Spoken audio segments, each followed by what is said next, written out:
We could go for the low-hanging fruit here and talk about the original IBM PC or the first Macintosh from 1984, but you already know about those. So instead, let's talk about 5 other machines that changed the PC market in a big way. Let's start with the Xerox Alto. Although Xerox was already well known as a manufacturer of copiers, their entry into the PC market was extremely impressive, as the Alto was the first personal computer designed with a graphical user interface, or GUI.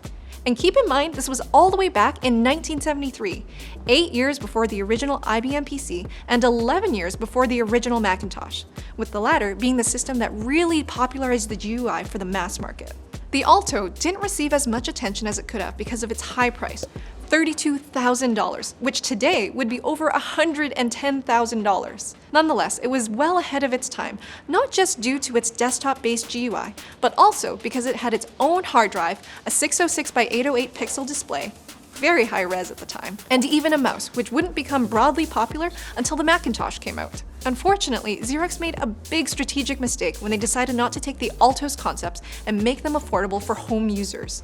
By the time they realized this, Apple had already seized the initiative and Xerox computers just faded into obscurity. But before the Mac popularized the GUI concept, Apple had a huge hit in 1977 with the Apple II.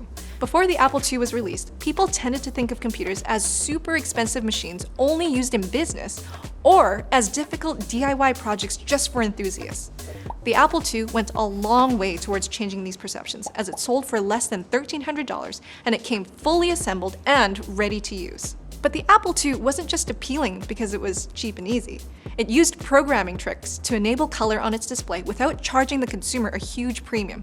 In fact, this became such a defining characteristic of the Apple II that it led Apple to change its logo to that multicolored bitten fruit it used until the late 90s. The color support, combined with a killer app called the VisaCalc, the first ever automatic PC spreadsheet, made it really popular with businesses, helping the Apple II become one of the best-selling personal computers ever. Moving on, we've got the Commodore 64.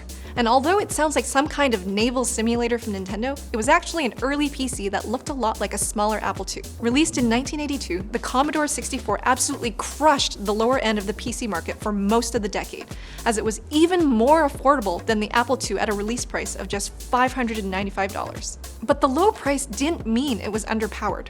Like the Apple II, it had color graphics, but with better quality, which made it a popular platform for computer games at the time, as well as the demo scene, which was an early computer art movement centered around small AV pieces. The Commodore 64 also included a signature audio chip called the Sound Interface Device that made it very attractive to electronic musicians.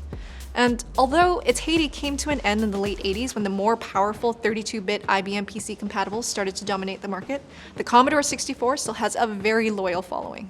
But what about laptops? Let's talk about the Compaq LTE, not to be confused with a modern cell network though. Although it wasn't the first laptop, it was definitely one of the most important. It was introduced in 1989, a time where laptops really started to make inroads with professionals, but most were either bulky or limited in what they could do. And the LTE changed all of that, as it weighed only 3 kilograms, or 6.7 pounds for our friends in the US. It ran a 286 processor and MS-DOS, and was powerful enough to support Windows as well. Because of its computing muscle and small size, the LTE is often considered the first true notebook-style laptop, since it was, as you guessed it, about the same size as a notebook. The LTE also featured a docking station, enabling it to entirely replace a desktop computer at a time when doing so really wasn't all that common. However, even though it had a 2.4 kilobyte per second modem, the Compaq LTE lacked one crucial feature that's present in all modern laptops: Wi-Fi. The first consumer laptop to feature it, and our final system of the day, was the Apple Ibook. Released in 1999, this was the first computer in Apple's main laptop lineup before the MacBook debuted, and it originally had a look comparable to the iMac G3, which was brightly colored plastic and a rounded aesthetic. Aside from its looks, the iBook's Wi-Fi boasted speeds of up to 11 megabits per second.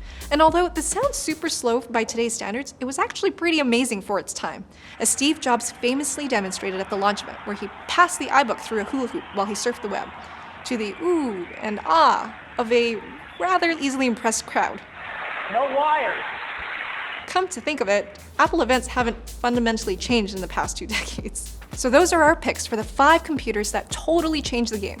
But what do you guys think? Is there a system more deserving of the title? Let us know down in the comments, and you might see them in a future episode. Thanks to Corsair for sponsoring today's video. Check out the Corsair Iq 7000X RGB full tower case. It has tempered glass panels and room for up to 3 360mm radiators. It also comes with 4 Corsair SP140 RGB Elite fans and their rapid route cable management, which helps hide your cables from sight. Learn more about the 7000X at the link in the video description. Thanks for watching. Like, dislike, check out our other videos, comment with video suggestions, and don't forget to subscribe and follow.